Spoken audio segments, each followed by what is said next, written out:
जय हिंद students, welcome back again. This is Divyanshu Pandey. Israel ने अब पाकिस्तान के आतंकवादी ऑर्गेनाइजेशन जिसका नाम लश्कर-ए तैयबा है, अब उसको पूरी तरीके से बैन कर दिया है। ये भारत के लिए काफी बड़ी खबर है और इजराइल भी अब ये पाकिस्तान को बता रहा है कि तुम जितने भी आतंकवादी गतिविधि करोगे उसका अंजाम बुरा होगा। तो चलिए जानते हैं कि इजराइल के द्वारा इस लश्कर-ए तैयबा को क्यों बैन किया गया है और लश्कर-ए तैयबा है क्या। हम जानते हैं कि 26/11/2008 में मुंबई टेरर अटैक्स हुए थे और 2008 से लेकर 2013 में अब भारत जो है 15th year commemoration Mumbai terror attacks के मनाएगा। और ये भारत के लिए स्वतंत्रता के बाद सबसे बड़ा आतंकवादी हमला था, जिसमें 166 लोगों की मृत्यु हुई थी, जिसमें फॉरेनर्स भी थे और सैकड़ों लोग घायल हुए थे। पाकिस्तान की तरफ से कराची पोर्ट से चले आ रहे 10 आतंकवादियों ने भारत के मुंबई में आकर इस आतंकवादी गतिविधि को अंजाम दिया था। इसके कारण अब इजराइल के द्वारा लश्कर-ए तैयबा को पूरी तरीके से बैन कर दिया गया है और उनके द्वारा कहा गया है कि ये एक डेडली और रिप्रहेंसिबल टेरर ऑर्गेनाइजेशन है। साथ ही साथ इसमें यह भी कहा गया है कि कोई भी रिक्वेस्ट भारत सरकार के द्वारा इजराइल को प्राप्त नहीं हुई है कि भारत सरकार ने उनको ये कहा हो कि आप इसको बैन करिए। उन्होंने स्वतः ही इसका संज्ञान लेते हुए इसको बैन आपका किया है। The state of Israel has formally completed all the procedures and satisfied all required checks and regulation as a result of introducing Lashkar-e-Taiba into the Israel list of illegal terror organization। वहीं पर अब Israel ये भी चाह रहा है कि Bharat Hamas को जो है एक प्रकार से टेरर ऑर्गेनाइजेशन जो है बताए, क्योंकि हमास के द्वारा आप जानते हो कि 7 अक्टूबर 2023 में इजराइल में आपके हमले किए गए, जिसमें 14.5 से ज़्यादा इजरायली नागरिक आपके मारे गए थे। हम जानते हैं कि जो आतंकवाद होता है, चाहे वो किसी भी सीमा में हो, किसी भी क्षेत्र में हो, वो मानवता के लिए सबसे बड़ा कलंक साबित होता है, जिसका मुकाबला हमको मिलकर करना चाहिए।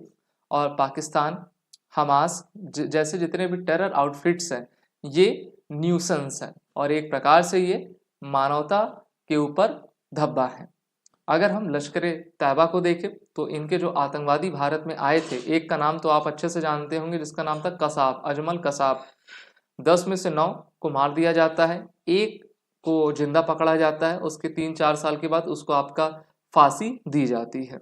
तो इनके पास ऑटोमेटिक वेपन्स, हैंड ग्रेनेड्स ये सभी थे। ये सबसे पहले मुंबई में छत्रपति शिवाजी रेलवे स्टेशन पर आते हैं। रेलवे स्टेशन में ये अंधाधुंध गोलीबारी करते हैं, वहाँ पे भी लोगों की जान जाती है।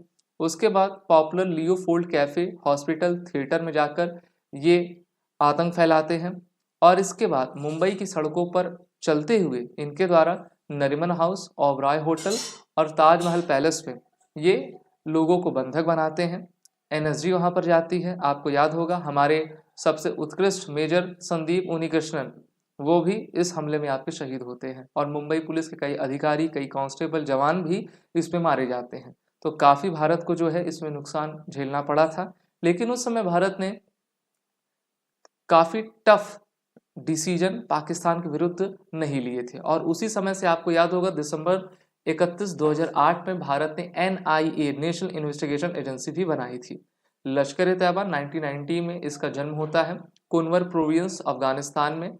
इसको जमात-उद-दावा भी कहा करते हैं और ये मुंबई बेस्ड आपका पाकिस्तान बेस्ड एक ऑर्गेनाइजेशन है, जिसका मुखिया कौन है? हाफिज मोहम्मद सईद है। तो इसको तो अब बहुत सारे देशों ने, यूनाइटेड नेशंस ने भी एक टेररिस्ट आपका घोषित किया है। पाकिस्तान बस ये दिखाता है कि हाँ हमने इसको जेल में डाला हुआ है, लेकिन जेल में भी रह के ये काफ़ी आतंकवादी गतिविधि पाकिस्तानी सेना और पाकिस्तान की ISI के साथ किया करता है। और इसको भारत के द्वारा UAPA अर्थात अनलॉफुल एक्टिविटीज़ प्रिवेंशन एक्ट में लिस्टेड किया गया है। अमेरिका की सरकार के द्वारा इसको टेररिस्ट एक्सक्लूजन लिस्ट में आपका दिसंबर 2001 में डाला गया। The US administration designated the Lashkar-e-Taiba as a FTO, that is the Foreign Terror Organization। 2001 में इन्होंने किया, क्योंकि अमेरिका के ऊपर भी आप जानते हो 9/11 का हमला हुआ था और यूके ने भी इसको 2001 में बैन किया हुआ है। और अब किसने बैन कर दिया? इजराइल ने भी इसको बैन लगा दिया है। अगर हम पाकिस्तान में टेररिस्ट, इंसर्जेंट, एक्सट्रीमिस्ट ग्रुप देखें तो ये सैकड़ों हैं, 1, 2, 10, 50 नहीं बल्कि सैकड़ों हैं, जिसमें एक्सट्रीमिस्ट, एक्टिव और इनएक्टिव टेररिस्ट ग्रुप्स आपके शामिल हैं।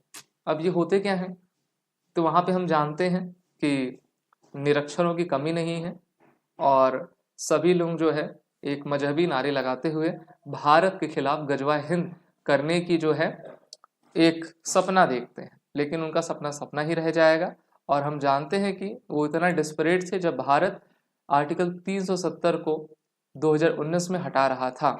31 अक्टूबर 2019 में आर्टिकल 370 और 35A दोनों ही जम्मू कश्मीर से आपके अलग हो गए, हट गए, भारत से ही हट गए, हमारे संविधान से हट गए। और अब भारत को एक नया नक्शा हमारे मुकुट पर प्राप्त हुआ है। जम्मू कश्मीर को क्या कहते हैं, मुकुट कहते हैं ना।